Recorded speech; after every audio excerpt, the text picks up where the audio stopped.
Di sini kita akan membahas apa sih yang sebenarnya disebut dengan sindrom Ehlers-Danlos. Teman-teman sekalian tahu tidak apa yang dimaksud dengan sindrom Ehlers-Danlos nih? Ada yang tahu? Tidak, mari kita bahas bersama ya.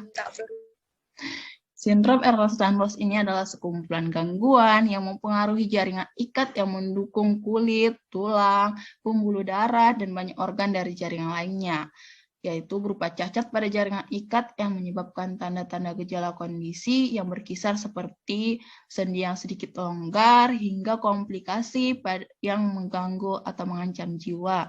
Contohnya pada gambar di samping ini, saudari-saudari bisa melihat kayak mana perputaran jarinya itu tidak seperti layaknya orang normal, bukan? Lihat, jari telunjuknya bisa membentuk bentuk lengkungan yang udah kelewat dari yang orang normal ya. Kalau kita biasanya kan ada sendi engsel tuh yang hanya bisa kayak seperti pintu, tidak bisa dia berputar atau membalik ke belakang. Namun dalam hal ini dia berbeda atau memiliki kelainan. Gejalanya di mana orang-orang yang seperti ini memiliki kulit lembut. Kulit lembut bukan berarti mereka yang cantik-cantik ya. Ini memiliki perbedaan lain. Lembutnya itu ada kelainan tersendiri dan sangat regang atau elastis serta rapuh. Dan beberapa jenis kondisinya juga menyebabkan jaringan parut abnormal, di mana itu gangguan pada sendinya. Ini salah satu contohnya. Saudari bisa lihat apa ada pertanyaan bisa diselingi dengan nanti ya, sekalian materi bisa. Di sini kita lihat bagaimana seseorang tersebut, dia memiliki kelenturan kulit yang sangat berlebih dari orang biasanya. Kita bisa lihat kulitnya bagaimana dia bisa menariknya layaknya seperti kulit hewan lainnya, atau pokoknya tidak normal, tidak seperti biasanya. Di mana kerapuhan yang terjadi ini diakibatkan karena sendi-sendinya rusak ataupun jaringan pembuluh darahnya yang rusak. Pengobatan yang dapat kita lakukan itu berupa, kalau dokter itu terlebih dahulu mereka itu mencek tentang silsilah keluarga kita, apakah kita memiliki keturunan yang seperti itu ya. Pertama mereka akan melakukan pengujian genetik dengan cara paling umum untuk mengidentifikasikan kondisi ini dengan mencari gen yang merusak. Itu biasanya DNA. Yang kedua biopsi, yang ketiga yaitu uji fisik berupa pemeriksaan fisik. Yaitu dokter dapat melihat seberapa banyak kulit membentang dan seberapa jauh sendi dapat bergerak. Seperti tangan tadi, kan sudah melewati batas dari batas ambang biasanya kan. Itulah yang akan diuji oleh seorang dokter nantinya. Dan yang terakhir yaitu dokter juga melakukan bantuan elektronik berupa sinar X untuk meneliti keadaan besar persentasenya dia mengalami kesakitan. Dan cara untuk mengatasinya berupa kita memilih sabun ringan yang bisa menyesuaikan dengan tubuh kita. Hindari olahraga berat, contohnya kayak main sepak bola atau basket. Hindari angkat barang berat, kan biasanya kerja tuh ada yang angkat berat. Hindari peregangan sendi berlebihan, contohnya kalau udah capek kali, kita tuh sering meregangkan tubuh kita, kayak membelokkan tubuh kita ke belakang secara berlebihan sehingga timbul bunyi ataupun suara lain dari bagian tubuh. Dan biasakan untuk membawa barang-barang yang ringan serta konsumsi makanan yang sehat. Ini juga ada beberapa tahapan yang dapat kita lakukan untuk menghindari kerusakan atau tindak lanjut yang dapat kita lakukan. Sini bisa kita lihat berupa terapi okupasi, penyuluhan, dan terapi perilaku kognitif. Karena itu juga merupakan salah satu gangguan kesehatan berupa dari mental yang dapat mempengaruhi kecacatannya. Dan juga menghindarkan aktivitas lainnya yang dapat mengganggu kesehatan kita. Ini saran seorang ahli kesehatan masyarakat terhadap masyarakatnya yang dapat mengalami gangguan ini. Yang pertama yaitu menghindari aktivitas berat yang memberikan beban pada sendi-sendi, menghindari aktivitas yang membuat hiperekstensi sendi berupa peregangan yang berlebihan, menggunakan tabir surya bila terpapar sinar matahari untuk mengurangi penuaan. Ini khusus yang muda-muda ya, biar jangan cepat tua. Baru melakukan check up yang rutin dengan dokter di bidang vaskular terutama, melakukan kontrol di berbagai bagian lainnya.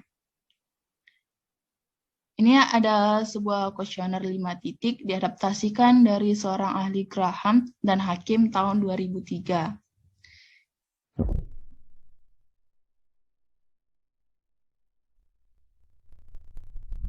Dan ini bisa saudara-saudari jawab ya dalam perasaannya atau dalam hatinya atau dicatat di bukunya juga boleh.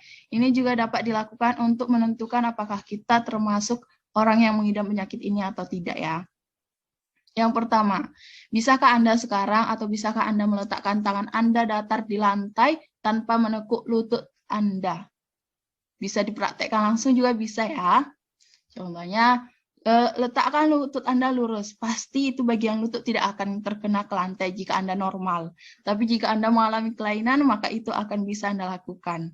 Yang kedua, bisakah Anda sekarang menekuk ibu jari Anda untuk menyentuh lengan Anda? Maksudnya yang kayak gini ya. Kan kalau orang normal tidak bisa menyatukan ini ke sini, tapi kalau orang yang memiliki kelainan, mereka akan bisa menyatukan bagian ibu jari telunjuknya ini ke bagian dekat di pergelangan tangan. Itu termasuk salah satu gejala ataupun penyakit yang diidami dari hal ini. Jika tidak percaya, Anda bisa coba apakah Anda termasuk salah satu dari gangguan mental tersebut atau gangguan kesehatan tersebut ya. Yang ketiga, yaitu sebagai seorang anak, apakah Anda menghibur teman-teman Anda dengan mengkontortasikan tubuh Anda ke dalam bentuk aneh atau bisakah Anda melakukan perpecahan? Biasanya ini kayak apa ya, sulap-sulap itu. Kalau biasanya Anda untuk menghibur orang lain, Anda tuh melulukan tubuh Anda melebihi batas biasanya sampai orang lain tuh berpikir kita punya tulang atau enggak sih. Nah, yang itu. Jika Anda termasuk orang itu, berarti Anda juga bisa segera untuk memeriksa ke dokter. Yang keempat, sebagai seorang anak atau remaja, apakah bahu atau tempurung lutut Anda dislokasi pada lebih dari satu kesempatan? Dan yang kelima, apakah Anda menganggap diri Anda double jointed? Selanjutnya, kita akan masuk. Ini merupakan hasil penilaian. Kan tadi kita sudah menjawab pertanyaan. Sesuai apa, ada 5 pertanyaan tadi. Yang pertama yaitu di bagian nomor 1. Inilah yang tadi Anda bisa melihat gambar-gambarnya. Ini salah satu, setiap gambar ini menunjukkan ataupun memperlihatkan bagaimana praktek dari pertanyaan sebelumnya, yaitu pertanyaan yang pertama sesuai dengan gambar ini. Yang kedua, liukan tangan ibu jari itu juga seperti ibu jari yang terkena ke dekat pergelangan tangan kita. Dan jika hasilnya atau skornya, setiap pertanyaan itu memiliki 1 poin. Dan jika lebih dari 2 atau 3 Anda bisa melakukan hal dari 5 pertanyaan itu, berarti saya sarankan Anda segera diagnosis atau periksa ke dokter ya, untuk menghindari gangguan selanjutnya ataupun dampak maupun kelainan jiwa lainnya, bahkan penyakit yang mungkin dapat merebut nyawa Anda ataupun keluarga di dekat Anda dan keturunan di selanjutnya. Ini berupa poster yang saya buat, sekiranya dapat untuk diingat atau agar kita lebih mudah memahami dan mengingat apa sebenarnya sih yang disebut dengan sindrom Ehlers-Danlos tersebut. Gejalanya bisa dilihat di sini seperti sendi yang terlalu lentur, kulit lebih elastis dari yang biasanya, kulit terasa lembut, kulit rapuh, dan sering terjadi memar. Dan bahkan kita sering mengalami luka. Lukanya itu kecil, tapi semakin lama dia semakin besar, bukan alasan lain, namun karena metabolisme tubuh yang mengalami gangguan.